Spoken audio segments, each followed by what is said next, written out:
I will get used to Chris counting me down completely out of the blue. Good morning, Muscatine.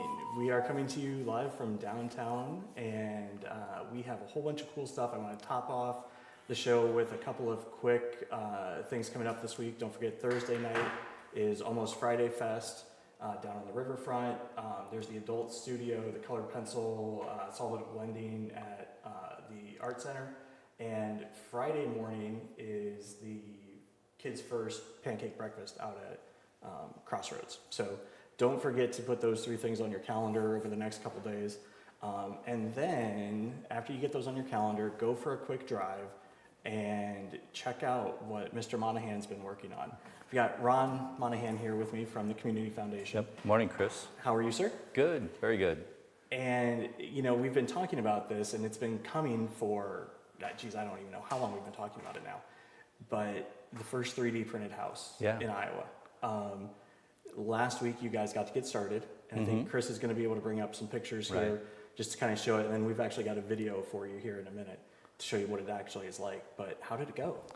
Last week's event, so last Friday, we did have probably 75 to 100 folks in town, some from the local area, some from the central part of the state, in to see the robot work for the first time in public. We've been watching it prototype in a warehouse in the south end of the city for some time, but the event went incredibly well. As you would guess, I mean, everybody's curious. Yeah. And it works the same every time. Once the robot starts moving, the room becomes quiet. Right. And everyone just focuses on the robot doing its thing. Yeah, and I would think, because it's, you know, I've seen a bunch of the video on it, and I haven't had a chance to go actually watch it yet, but it's mesmerizing. Like, it's so methodical, and it's so, you know, my son, you know, with all his TikTok watching, would say it's so satisfying to watch, you know, because it's just this smooth, consistent flow. And so what like surprised you the most? Because like you'd seen it a lot, but like was there anything that you're like, oh? I think probably what you just described, because you see the video, but you don't really see in those videos what's happening behind the robot. There's actually a human running the little control panel, making it do its thing. So that probably surprises you to see the human element involved with the process. I'm sorry, I just obviously, the way you, all of a sudden, all I can picture is somebody there with an Etch-a-Sketch trying to run this thing like the old Etch-a-Sketches from when we were kids. It's a little square pad, and they're literally have joysticks. Awesome. Now they're making fine adjustments because it's got a computer program in it, and in its truest sense, the computer doesn't know what it's doing, just what the code is telling it to do. But I think it's the interaction of the human side that you begin to understand. That it's pumping concrete, but someone has to be looking at that to be sure it's the right texture, it's the right mix, it's not too dry, it's not too wet. Well, and that's, you know, any manufacturing process has that component, right? No matter how much you automate things, there's still got to be somebody there going, is that what it's really supposed to be doing? Because like my cousin's a computer programmer, and he says, you know, computers never make mistakes. They always do exactly what you tell them to, right? But the question is, did we tell it to do the right thing? You know, and it's always nice to have those set of eyes. It's like, here's our ultimate goal. Are we getting there? And in this case, it goes a step beyond that, because the computer may do exactly what it's told to do, but throughout the day, the wind can change, humidity can change, the temperature changes, the material needs to be adjusted literally on the fly to adapt for that, to be sure it's bonding right and it's flowing correctly. And I would imagine, you know, we've all watched people pour concrete, right? Yeah. And, you know, they're doing that just in regular concrete, right?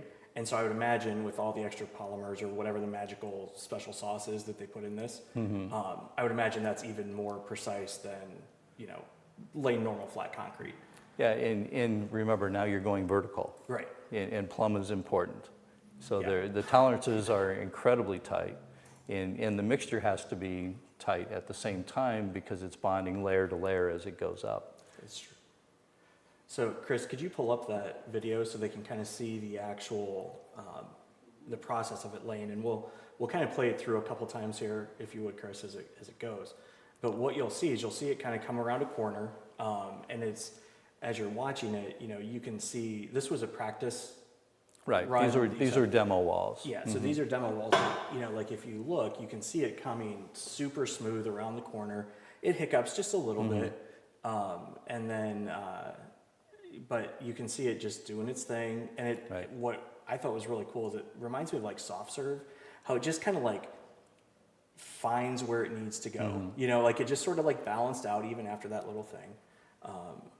But also, you know, to your point about that, you can see like maybe on, I think it's about the third one down, where it looks like it might have gotten a little dry as they were, you know. But I would assume if they kept going, it's still going to be good. So, I mean, obviously it's a practice wall. But I mean, it's a practice wall, and there's an awful lot to learn. Again, we have so many elements going into that moment. You know, what is the temperature? What is the wind? How the humidity? All of those things go into play. But the one thing it's important to mention is that this is really cool stuff, but it wouldn't be here if we weren't building houses with it. Right. It would be, for example, in a GM plant, reaching out and doing welds or doing something different. But we brought it to town because it builds houses, and we need housing here. Well, and that's actually an excellent segue over into a little bit of that conversation, because this is something that the community has been working on. I mean, full force for, geez, I don't know, 4, 5, 6, I mean, a long time. And everybody's a part of it. And you guys have kind of become like a central hub for some of these projects. And so for those that may not know, Muscatine does have a housing shortage across all stratus of the housing market, right? Right. And so where do you guys kind of step in, and like what role are you guys going to play in this, or continue to play? A couple of years ago, the need for housing isn't, I mean, it's not a surprise to anybody, but a couple of years ago, the Housing Council, Muscatine County Housing Council was formed. We have representatives from county government, city government, not-for-profits, industry, who are all working together collaboratively to find solutions. So at the Community Foundation, our role is to facilitate that. With these first 4 homes, we decided to take the step and actually build them, bring the technology to town as a supplement to existing housing. And we think over the long run, this could be the answer to more affordable housing and could bring houses to the market quicker than perhaps other methods. So speaking of quicker, how long does it take to 3D print a house compared to like a traditional stick build? And we're looking at a couple different components here, but the exterior build, so the framing out, if you will, of the house, probably is somewhere around 25 hours of runtime with the robot. Now that takes multiple days because you have to move the printer to achieve that. Oh, you can't just like set it and forget it like a. There are different styles of printer. There are different styles of printer. So in this case, they would have to move the printer a couple different times to actually get the reach that they really need. So that piece, the exterior walls will take probably 25 hours of runtime. The build out though becomes traditional after those outside walls. So we'll stick build interior walls. It'll be traditional roof lines, those kinds of things. So the important thing to remember is that we need all of the trades. So we still need interior framers, we need HVAC people, we need plumbers, we need electricians, and we need roofers. And eventually we need folks that can do even the driveway, so flat work in concrete also. Yeah, it's not like this is going to replace a huge component of the building trade skill set. No. I mean, and you'll always need the plumbers, electricians. Now, we could use this printer actually and do the interior walls. We've chosen not to.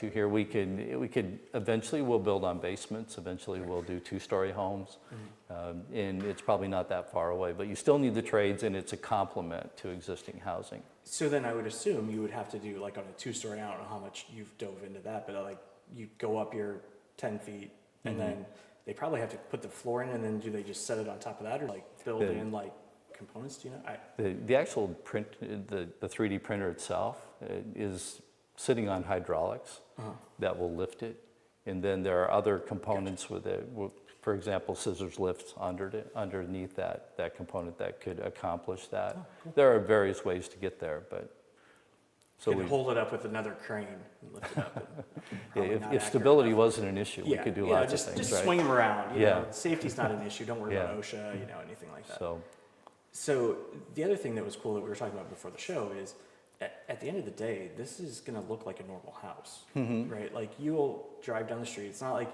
I think sometimes, Marcy mentioned like people think it might look like a Flintstone house or something like that, but not at all. I mean, it's going to Mm-hmm. Yeah. have normal siding. It's going to have like all that sort of stuff, right? this will be your traditional ranch style home. Yep. Two car garage in the front, entry door on the side. You see this house all over Muscatine. So when you drive by from the street, we don't think that you're going to notice that it's got more ripples on the side. So from the street, it may not look any different. Still going to have a traditional roof line, 2-car garage. May look just like your neighbor's house. That's awesome. So However, we believe it'll be 50% more efficient than stick-built homes. You're actually building 2 sets of walls. yep, So there's an outside wall, an inside wall, and probably a 5.5-inch cavity Yep. that'll be filled with insulation. which is, So- and if you think about it, like a traditional 2x4 stick house, unless you're using 2x6s on the outside, Right. that's a thicker cavity than you're going to get from a 2x4 because that's only going to be, Right. 3.5 inches. And so you can only get 3.5 inches thick of insulation in there. So, I mean, theoretically, you've got, 80% more space Right. for insulation to keep the home more stable. Right. So I guess I didn't realize it was that big of a difference in the cavity size, which is pretty awesome. Right. So it'll be more efficient. So I mean that'll be different than their traditional stick-built home. That's awesome. So do they use the cavity to run some of the like plumbing, electrical, or does that go inside the stick stuff inside? The plumbing will run through the center of the house, and then we'll build the stick-built walls for And then for it'll those distribute runs. out through that. Then we'll Got it. distribute through there. The electrical, which is required on the outside, on the inside wall, can be either accomplished by chasing it between the walls, or in some cases you can literally flush mount it, more of an industrial look Oh, on the gotcha. inside of the house. Gotcha. Cool. Holy cow. These things are awesome. So can people just like kind of drive by and check it out as it goes? Sure. Where's it at? It's in the Arbor Commons subdivision. Now, the other option that we will have for people is that on our website, we'll have a live cam 24/7 on the first build. Nice. So you can actually watch it from the comfort of your living We room, should have basically. pulled that in. Holy cow. That would And be I don't think the camera's not live yet, Ah, but well, it will be soon. Well, maybe every once in a It'll be while, soon. once it goes live, we'll check in during the show and just kind of like pop in and see how it's going. Yep. So you'll literally be able to see the machine doing its thing. So where is Arbor Commons for those that don't know? Arbor Commons would be on West Folium off of Hauser Street. Yep, so like kind of in that crossroads area, Yeah. just on the outside of, Yeah, it's behind Crossroads and between Crossroads and Discovery Park. yep. So and it's an incredible setting, actually. Yeah, it is. It's, my in-laws actually live over there and it's a nice open area, nice example of where a house could be in any price range. You know what I Right. mean? Like it's just kind of like a nice, And it House is in important to, I mean, the ultimate goal here is to build affordable housing. So, I mean, we're looking at that kind of the sweet spot, 275-ish in that area. Yeah. So we want the family to be comfortable living in a space that they can afford. right, that's awesome. So we've covered a bunch, but is there anything else major that you want to make sure that people know about this project? Again, the ultimate goal is to increase housing stock in Muscatine. I was talking to a realtor last night, and he told me there were 47 houses for sale in Muscatine, and we need more housing. Industry needs more housing. I think the number is we have 11,000 people driving into the city every day to work. Not everybody would live here if we built 11,000 houses. We understand that, but we need to provide the opportunity for them to live here. And we also know that 30% of our teachers don't live in Muscatine County. we need to give them the opportunity to live here, because if they can live here, their tenure increases. Yep. So all of those are the overarching goals of what we're doing. And that's, you know, I mean, you think about it, 47 houses, like even if you're looking to move inside of Muscatine, you don't have a huge variety of options. Like there's Right. just not. And so this will help solve that problem. It'll hopefully help get people to be able to stay. Because even for, you know, that's a great concept about the tenure of, you know, teachers, but that's going to apply to every business, right? Like if you don't have to drive 45 minutes every day to work, you're going to be happier, you're going to stay longer. I heard it put the other day that also creates, for example, an hour and a half of time you now get to spend with your family Yeah. versus in your car. And- So all of those things are important quality of life issues. I mean, just think about it.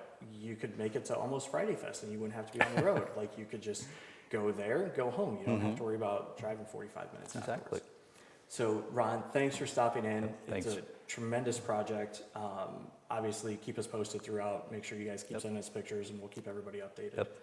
Take a look at the live cam when it's Yep. up, and thanks for having us back, and we'd love to keep Absolutely. everybody up to date with the project. Absolutely. So we will be right back, folks, with I'm gonna say it.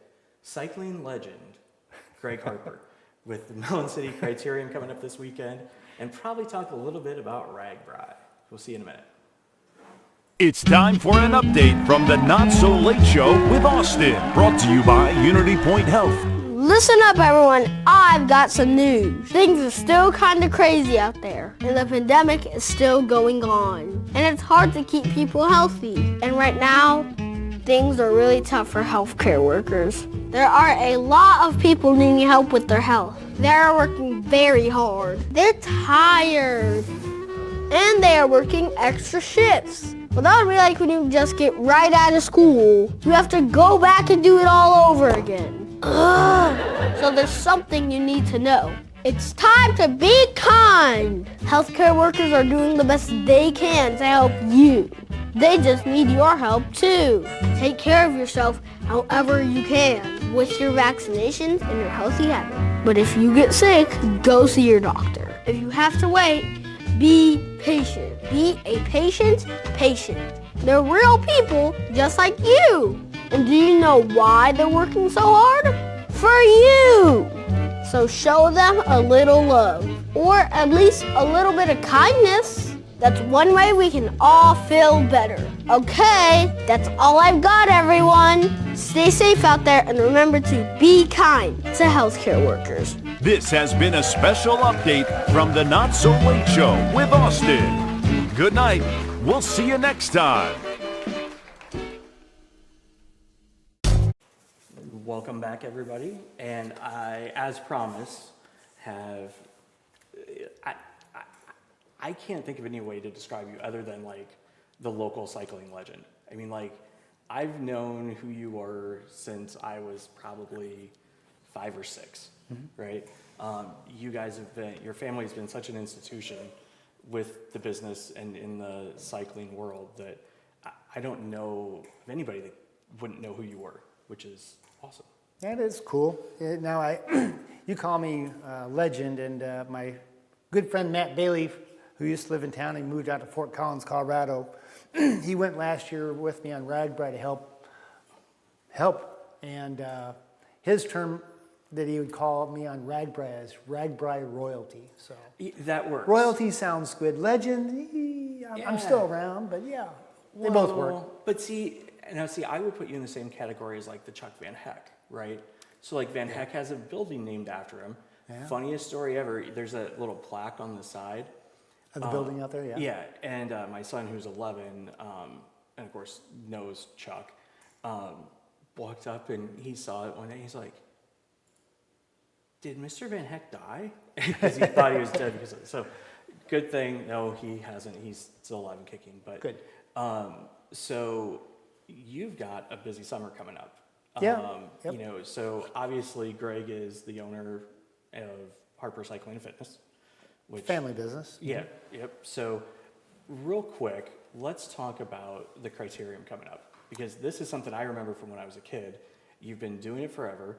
You're going to basically invade Weed Park this weekend, right?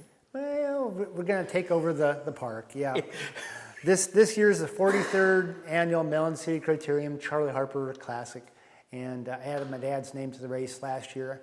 There was 2 years where we didn't have racing, nowhere in the United States, 2020 and 2021, and the races came back last year in 22, and I added my dad's name to the race, and so yeah, this will be the 43rd year of the race being held out at Weed Park. The first couple years we were out in Weed Park, but we went down the residential streets, and then that was okay, but then thought came into what can we do to make the race more challenging and simpler to manage, and well, let's just have it all within the park. So doing one lap of the park is 1 mile, and that's enough to make it really, really challenging. And being in Weed Park's a beautiful park. Funny name, Weed, but some people think it's that smoking thing, but it's named after a famous family and donated to the city, so it's a good thing. When I was little, I thought it was because there was weeds everywhere. And, it's none of the above. It's the None weed of family. them, just the name. So, just like Harper. It's just a name. Just like Harper. Yeah. So talk to me about the Criterium, because this is, if I remember right, isn't there a couple of other events in the area stacked up around it that you guys have always been a part of? Yeah. And it brings in legitimate racing, which is awesome. Yes, it does. So the Memorial Weekend, it's part of the Memorial Day weekend bike races. That's a mouthful and a half, but there's 4 days of racing. It starts off Friday with Friday Night Fever. It used to be a road race, but it's now Friday Night Fever. It's a race in Burlington, downtown area. Then Saturday is the Snake Alley Criterium, where they race up Snake Alley, which is one of the crookedest streets in the country, next to one in San Francisco. But this is the Midwest. So yeah, take what we can get. We have the snake, so yeah. So it's Friday and Saturday in Burlington. Then Sunday they come to Muscatine to race out at Weed Park. And they finish off the Memorial Day weekend bike races with the race Monday up in the Village of East Davenport with the Quick Star Criterium. So I've worked with the Burlington and the Quad City race promoters so that we can jointly promote it to the world, to the country, to attract riders from all over. So then they can have 4 days of racing and not have to travel very far between races. So it's not a stage race like the Tour de France or a Tour of Italy that's going on right now.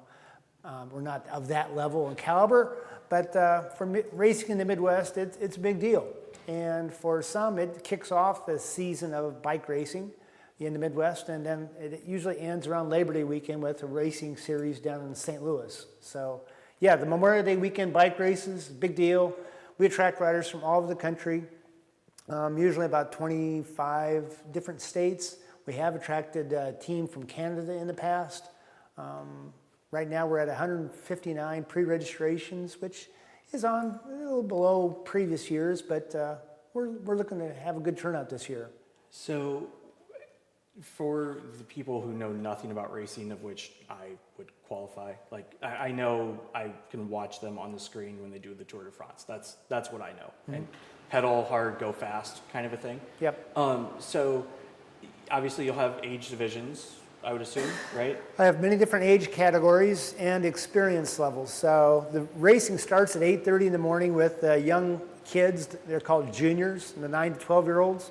They're going to do 4 laps of the race, of the course, and it proceeds throughout the day, different age categories and experience levels.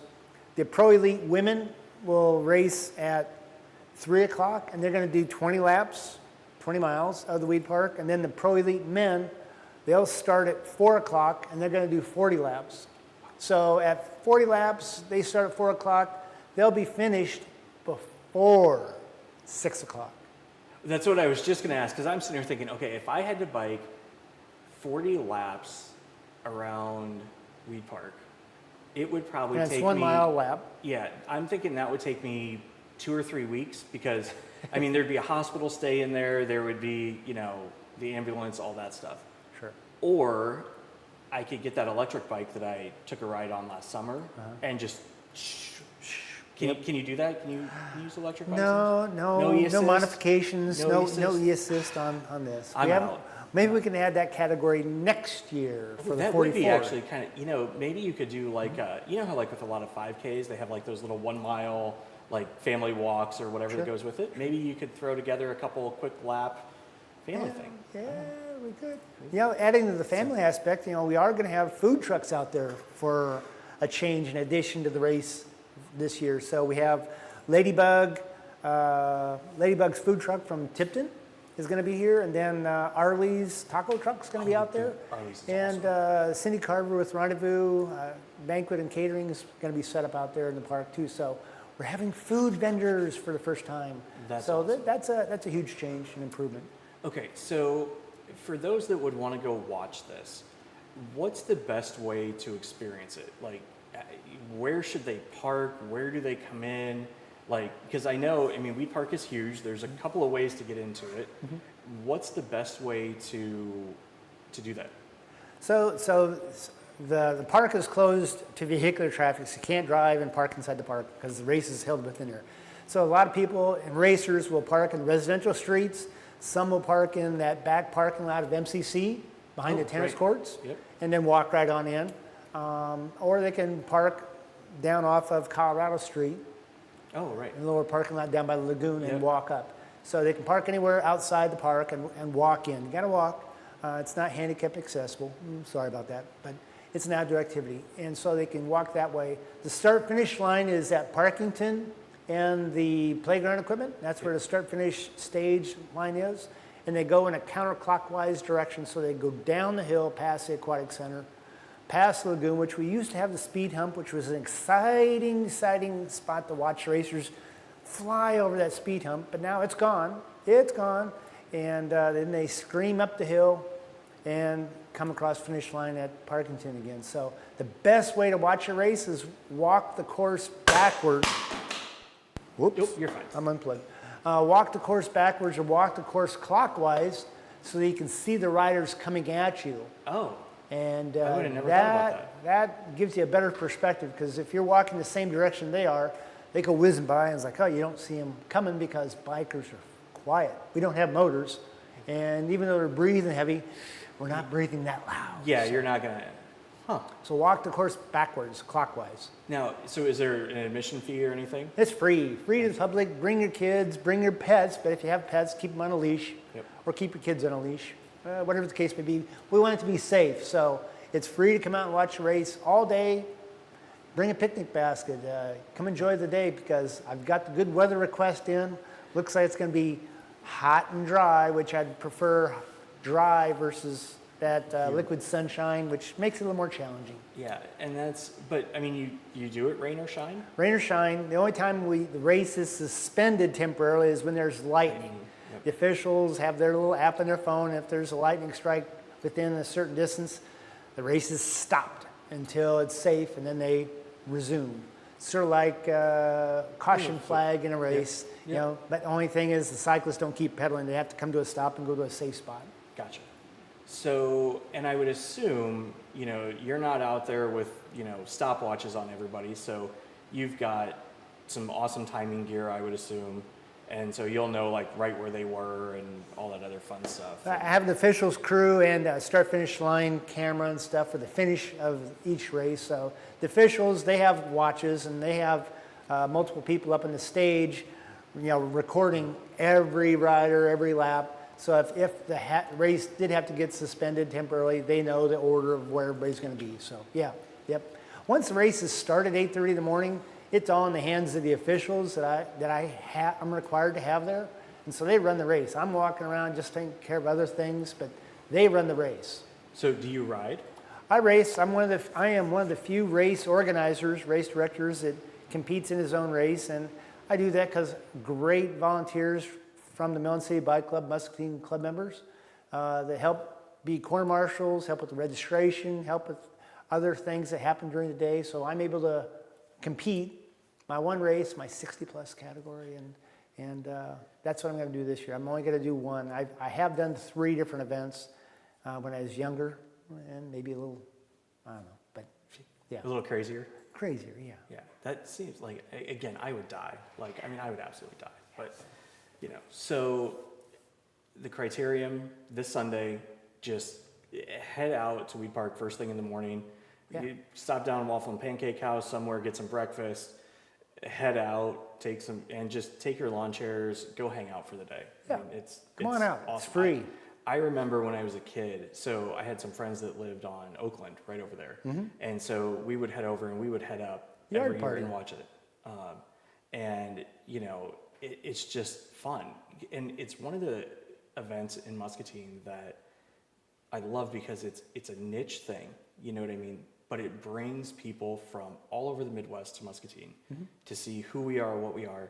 And it shows, like a lot of these other events, that we do things on a scale that most communities don't get to do. Right. You know, like most communities don't have a regional bike race, right? Yeah. Especially ones this size, right? Correct. And so first, thank you for doing that. And Melon City Bike Club, all you guys, Evans and Tank, and I'm sure I know others that I probably didn't just mention, but all of you, thank you very much, because this is, it's a Muscatine thing that, you know, brings people into the community, brings dollars into the community, is a great family event.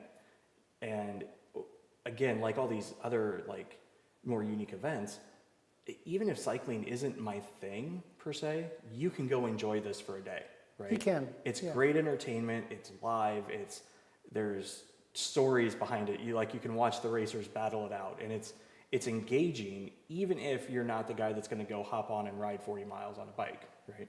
The physicality of it is exciting. My announcer, Kenny LeBay, a former professional racer for our U.S. Postal Service and Discovery Racing Team, he's actually a postal worker from Chicago. He's been coming to Muscatine and announcing the race for me for better than 15 years.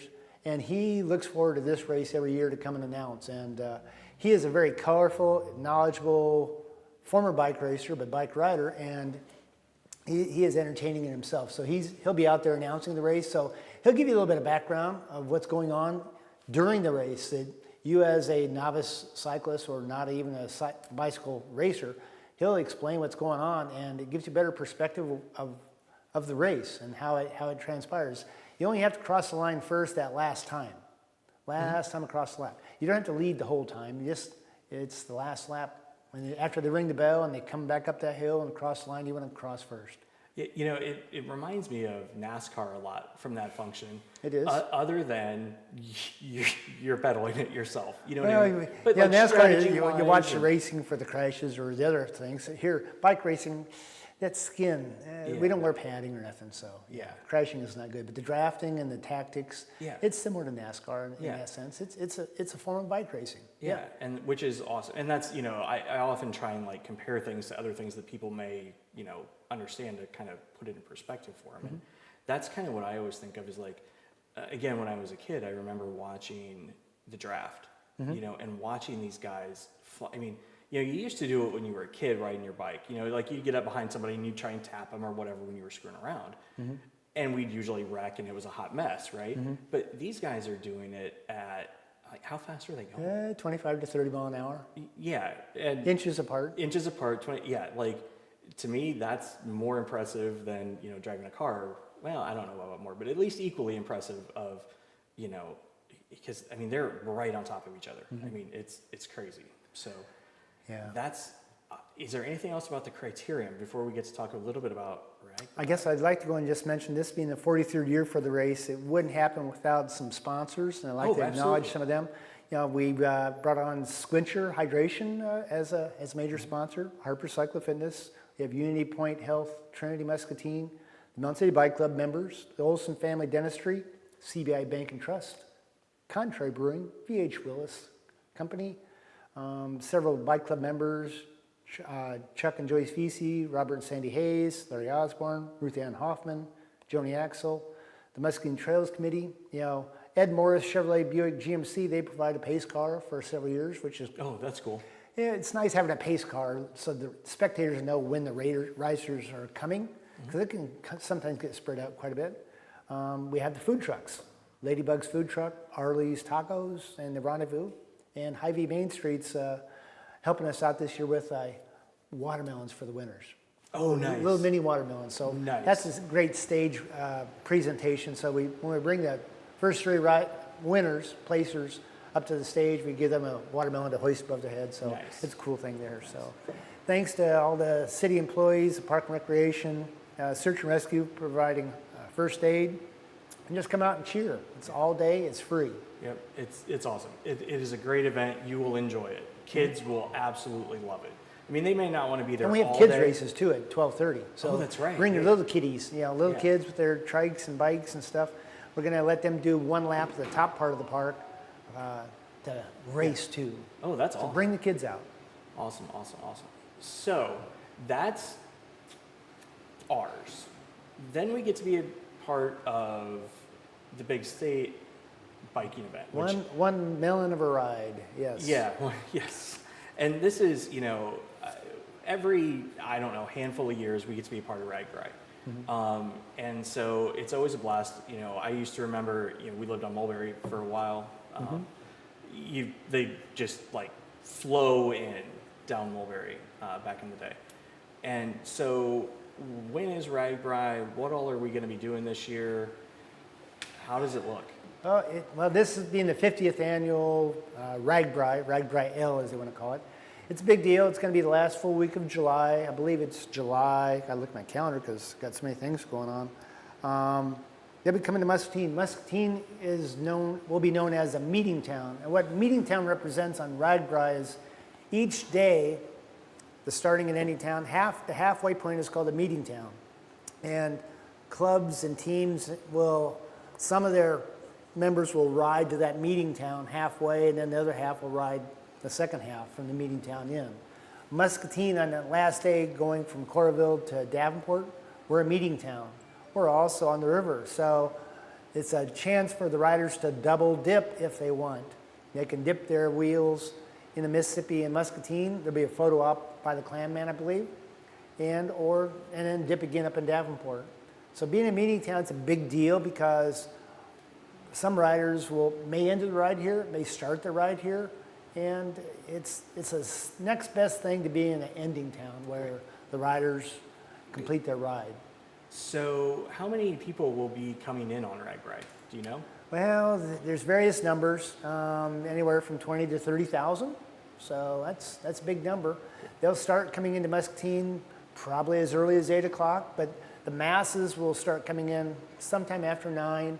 At about 12:30 to 1:30, the Highway Patrol will come in and they want the riders to complete the ride. So at 1:30, most of the outdoor beverage tents, gardens, and stuff will be temporarily suspended to get the riders to complete the ride. But it's going to be quite a sight, if you can imagine, just curb to curb, 2 lanes, cyclists walking their bikes toward you, past you, because there's just that many cyclists. Yeah, and so where will they come into town to get to the riverfront? So the route from Coralville to Muscatine, they'll be coming through West Liberty, bringing Highway 70 to Independence Road, and then they'll turn south on Independence to G28, bringing G28 into Muscatine on Hershey to Mississippi Drive. They'll be crossing the railroad tracks to dip their tires at Iowa Avenue, and where the food vendors and entertainment's going to be on the riverfront. Then they'll exit the riverfront at Cedar Street, going Mississippi Drive to Mulberry, taking Mulberry up to 5th, then 5th Street up to Park Avenue to Washington, and then out Washington. And you're saying, because they have to go up 5th Street They Hill. have to go up 5th Street Hill. Figured they've had steeper and longer hills Oh, all that's week. true. Okay, So, yeah, that's true. for That's you, true. Chris, the non-RAGBRAI rider, the recreational cyclist, you think any hill's a big hill. Well, this is the end of the ride. Yeah. And that's a small, tiny hill. I mean, once they get out Highway 22, there's a longer hill going up before they get to Fairport. That's true. That's a little bit longer, not as steep, but yeah. Okay, when you just called 5th Street Hill a small little hill at the end of the ride, you just officially signed me out of RAGBRAI ever. Like, not that I was ever probably going to anyway, but holy cow. I remember I used to have to ride up that as a kid. Whew, it was not fun. Yep. So as this all happens, you get to play a really cool role throughout RAGBRAI. Well, RAGBRAI, we're one of the official RAGBRAI repair shops. We've had that capacity position since 1994, and so I'm out there doing repairs every day. I've got a crew of people that's going with me to help support me and support the ride. We're as Harper Cycle Fitness supporting RAGBRAI from a mechanic standpoint, so that the riders, if they have some mechanical problem, I'm there with my crew to go and repair their bike and get them on down the road. So from that standpoint, I'll be out there on RAGBRAI that week doing repairs. And for Muscatine, there's many different pods of people, groups that are in charge of different aspects to prepare Muscatine for RAGBRAI. And I'm more of that local legend, royalty, that I'm a consultant since I've been on all the RAGBRAIs, at least part of every one of them. And I'll do the same this year, where at some point during the week, after I'm done repairing, I will get to ride my bike so I can maintain that status as being one individual that's ridden parts of every RAGBRAI. So I'm a consultant for Muscatine, and I know there's a lot of good things happening in Muscatine, and we're going to be prepared. And I've talked with the RAGBRAI folks, and they've told me that, yeah, Muscatine's rocking, they're ready. Yeah, and that's, But we still need a lot of volunteers. Yeah, and that's, the Chamber's doing a great job with that. I know Brenda and Chris with Keep Muscatine Beautiful, the ones that do like Almost Friday Fest and Oktoberfest, and basically anything that has a fest in it is Brenda and Chris and their team. And I know they're planning a thing. I don't know exactly what it is. I'm not sure if they do yet. They got a general idea. Well, I mean, a general idea, yes, of course, but It's going to be a party, beer, food, yes, yeah. entertainment. Yeah, which, as if you go to Almost Friday Fest, you'll know they do very well. And I know there's going to be a big watermelon, I think, and There's been talk of the world's largest watermelon slice, and it's going to be built somewhere in the riverfront. I've heard about that. I don't know the details. I don't know. I think everybody's still very much in that, because we've still got 7-8 weeks or so, probably.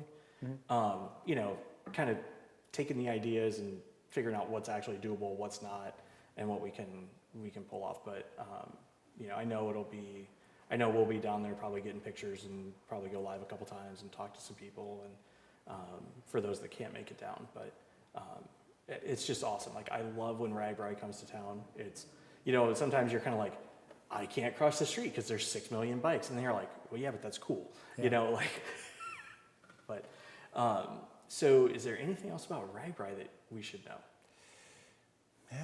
Just with if you have some free time, want to help out before or after, just probably, I think, reach out to the Chamber of Commerce, and they're like the contact point where if you want to help out anywhere, just be somebody on the side of the road clapping, you want to help out with crossing guards, you want to be an information person, if you have some free time, just reach out to them and they can plug you in where help is needed. Yep. So, yes. So we're going to transition all that, and we're going to pop in one little thing here at the end is, as you go watch the Criterium this weekend and you see RAGBRAI and you sit there and you go, you know what? That looks like a nice, healthy activity that, might be good for me. Guess where you can go to get anything you see there? I'll bet they could go to Harper's, couldn't they? They could come down to Harper Cycle Fitness. And, this is the one thing that I respect you guys so tremendously about is you've been such a part of the community for so long, right? I remember it as Harper Schwinn way back in the day when I was a kid.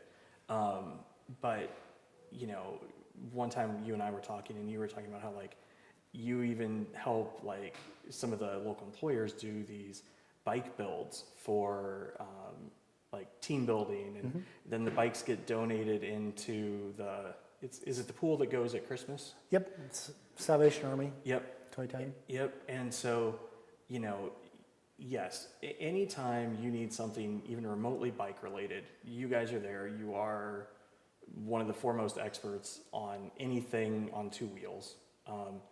You will learn more. If you just go down and look at bikes, I'll tell you this, you will learn more from this man in 5 minutes about a bike and what you need than what you could have ever gotten from a website or anything. He and I, he took me through one of the e-assist bikes.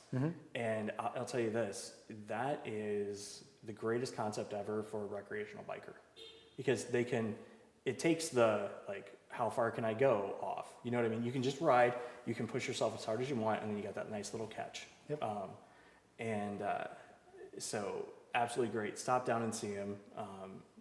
And tune-ups on your bike every spring. They do it all. Like it's Parts, all there. accessories, bikes. With the e-bikes, the key thing that we have is you have the ability to go and test ride a bike, and that test ride, which really gives you a better perspective and an understanding of what an e-assist bike is. There's a lot of misinformation or miscommunication on what an e-bike is, e-assist bike, and once you ride one, you understand that it puts that smile back in your face. You're still having to pedal because at the heart of the e-bikes we sell, it's a bike. You have to pedal it. Yep. But when you come to a hill or it's a windy day, you can click up the level of assist to make it a little bit easier. You still are pedaling. You're still elevating your heart rate. You're still exercising, but you're not having to struggle. So you can turn that frown upside down and smile and enjoy it. Well, and I think, on the little ride that you and I went on down there, it just sort of like reiterated for me, like, I wouldn't mind riding a bike for an exercise function if I knew it was going to be flat all the time, right? Like that sounds bad. Yes, I am that out of shape. I play racquetball. I don't go long distances anywhere, right? But, like for me, I'm just sitting there going, if I had to go up Fifth Street Hill, I'd be like, crap, like it's not. But You're going to be walking up it. right, like exactly. And like the e-assist stuff just takes that worry out of it, which is huge. So, and you've got a huge selection of them down there. You've got kids, and they have bike bells. Do you have any of these left that are Taco Bell bells? Yeah. Do you still have a couple of those? Yeah. Those things are cool. Go get yourself a Taco Bell bell if you don't have one. Yeah. But Greg, and of course, the other cool thing about it, they obviously you support stuff in the community like the show, right? Greg's obviously been one of the sponsors for quite a while, and if you watch the intro, you actually see the Harper sign right as we come in on the show. So thank you for everything you do for the community. Thank you for bringing the Criterium in. I know you guys will do well and have a great day for it. Thank you for being the RAGBRAI royalty legend that you are, that when that stuff comes to Eastern Iowa, like southeastern Iowa, we're there and they know that it's going to be handled. So Thank you. really appreciate it. Any parting shots? Any other great info in there we need to know? Come in for a test ride, win something, scratch and win. Oh yeah, you were talking about that. What is it? Scratch and win. Test ride a Trek or Electra e-bike and you get a scratch-off ticket and you could win something. Nice. Everybody's a winner. There you go. So stop on down Grandview. What's the address? 1106 Grandview. 1106 Grandview. Yeah, everybody knows where it is. You know where it is. Just go down Grandview. You can't miss it. You can get there. You can get there. Awesome. Well, Greg, thank you for stopping in as always. And Muscatine,